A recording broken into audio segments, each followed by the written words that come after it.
Back with a quick update on the case involving Sheila and her son husband Keith from Alabama. Both mother and son locked up in Pensacola after plotting to take out Keith's baby mama Brooklyn Sims while Brooklyn was on duty at Home Depot. Sheila appeared before a judge who denied bond. I initially reported that. I want you to see the reason she and her attorney gave the judge. But first, take a second to make sure that you're subscribed to the channel and click the notification bell for all updates. Won't waste any time, let's go ahead and jump into it. The mother charged in last Friday's deadly workplace shooting in Pensacola made her first court appearance this afternoon. 50-year-old Sheila Agee is now in the Escambia County, Florida jail, charged with principal to first-degree murder. Today, a judge ordered that she remain in jail without bond as her attorney argued the text messages between her and her son were taken out of context. Tanner Stewart with our sister station in Pensacola has the story. At this time, the bond will remain a no bond. You'll be ordered to have no contact with any witnesses. Sheila Agee, the mother of shooting suspect Keith Agee, making her first appearance before a judge in Escambia County, facing principal to murder charges. The arrest report released this week states Agee played a major role in the killing of Brooklyn Sims through her text conversation with her son. Much of the report details those text messages between the two provided by the sheriff's office. She's accused of providing her son with an alternative plan for the murder different than his plan to shoot Sims in the parking lot, providing the exact location of where Brooklyn Sims could be found, and also advising him not to tell his nanny because she'll try and talk him out of it. The report shows the texts begin just hours before the shooting, around 10:30 in the morning, and go until almost 1 in the afternoon. It adds Sheila Agee failed to alert authorities of the plan despite Keith Agee traveling over an hour and a half to Pensacola from Calvert, Alabama, plus another 40 minutes following their last communication. Her lawyer in court on Thursday insisting the texts were misconstrued. She is a principal to the alleged incident.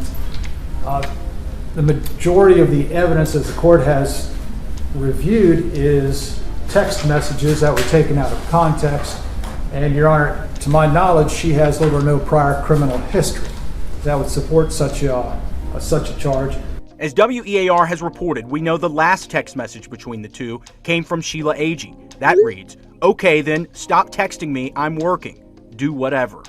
It was shortly after this, according to a witness account in the report, the shooter walked up to the victim, said a few words, and fired approximately 8 shots before running out of the store. Tanner Stewart, NBC 15 News. We are also learning Keith Agee was found in a parking lot near a Mellow Mushroom in Pensacola, shirtless with his hands in the air when authorities made the arrest. Shortly after, a loaded handgun was found along Davis Highway, the same street where the shooting occurred. Yes, because this is where she should be, in jail. So Sheila's attorney is saying that she should be let out of jail because yes, the police saw the text messages, but they're saying, Judge, those messages are being misinterpreted. Yeah, they're arguing it's not what they think it is. And Sheila has nothing to do with any of this. Just cut it out, Droopy. Sheila, you sat up there and helped your son plan all of this. And then not only did you help him plan this attack, but you assisted him in implementing that plan. Yes, Droopy helped him carry it all out. She threw the rock and now she's trying to hide her hands. And I don't care if any of you flamingos get mad. Yeah, I said it, Droopy. Don't act like you didn't have the same thought whenever you saw this basset hound on her mugshot. But yeah, Sheila, she's saying that she didn't do anything. Her son did it all alone. And I'm here to tell you that Sheila's a bald-faced lie. Yes, your son pulled the trigger, but you dared him. You coached him. She even used sign language on her son to push him to go through with it. This could have been stopped at any time. But she didn't want it to stop. Even told him don't tell her mama, Keith's grandmama, because she knew that her mama would talk him out of it. So yeah, this is definitely something that Sheila wanted to happen, but at the same time wanted to separate herself from it all by deleting text messages like a big dummy, thinking none of them could be recovered. You big dummy. As for a motive, I saw a lot of people saying that Keith just wanted to have the baby to himself, like he thought in his head he would get away with it. I don't think he thought that. I believe at the time that Keith made the decision to do what he did, he knew he was throwing his life away. He knew he would get locked up and go to prison. So he knew that he wouldn't be able to have his daughter. I think we can really piece something together once we go through the text messages. If you want me to review those messages, drop "let's see the messages" below in the comments, but I'll make time for a full review if you all ask for it. I think those messages will give some insight to a motive. But so far, it sounds like Brooklyn and Keith were not on good terms. Not just because of past DV allegations from a couple of years ago, but Keith was venting to his mama about how he was tired of one, Brooklyn costing him money. So I'm assuming they had child support disagreements. And two, he complained about not being able to pick up his daughter one day and believed that Brooklyn was intentionally playing games with him and wouldn't answer the phone. And at some point, she went out of town, possibly to a casino or something, because he mentioned gambling. But he was supposed to have their daughter, and he didn't. I'm assuming maybe she stayed back with someone else. So as usual, everything sounds really peachy as far as the co-parenting situation until you hear the other side of the story. And over here, I'm not going to just look at one side. I'm going to look at everything. Here's the thing though, none of that is going to justify this crime. He's still going to prison. He's going to serve a life sentence and he may never get out. And it sounds like Keith was prepared to do that. At least he thought he was. But yeah, it didn't sound like he was trying to avoid prison. He knew he was going there. Even hinted at those couple of seconds of satisfaction, basically being worth it to him.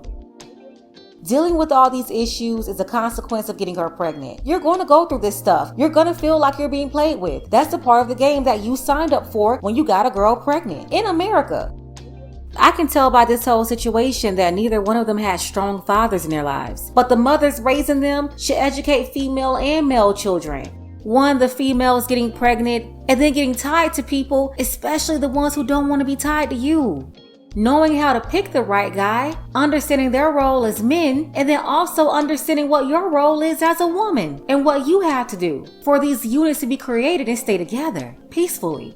And then they're not telling their male teenagers not to get these females pregnant at all. They are destroying their lives at a young age. You're not going to have peace. You're always going to have some kind of problem co-parenting. Your relationship is not going to last because today's American woman is not built for a long-term relationship.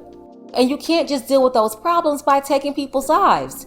Unfortunately, though, we see this happening every day. A lot of men self-destruct and completely break down when dealing with this broken American family system, especially men raised by women like Sheila. Whatever happens to you after you get a modern woman pregnant in America is going to be on you. You're signing up for the program by getting her pregnant. Now, some men can go through the program successfully, but it's not designed for men or women to be successful. So yeah, you're going to see power trips, games, child support disagreements. All of that is a part of the program. If you want to live a peaceful life, do not get them pregnant, because once you do that, you're going to be forced to deal with it or destroy your life permanently by doing crash dummy stuff like what Keith did. And this is why I say Sheila is so diabolical. She knew what was going on and how difficult co-parenting was, but she made it worse. She didn't try to help them because toxic mothers like Sheila are addicted to drama. She literally destroyed both her son and Brooklyn. And that's really because she already destroyed her own life. So she didn't really want to see either one of them happy. This is why she did what she did. She threw fire on it and turned both of them into ashes. That's what toxic mothers do. They sabotage their kids and everyone around them. Let's go ahead and get the conversation started. What do you think about this excuse that Droopy is giving? Investigators and the prosecutor misinterpreting the messages?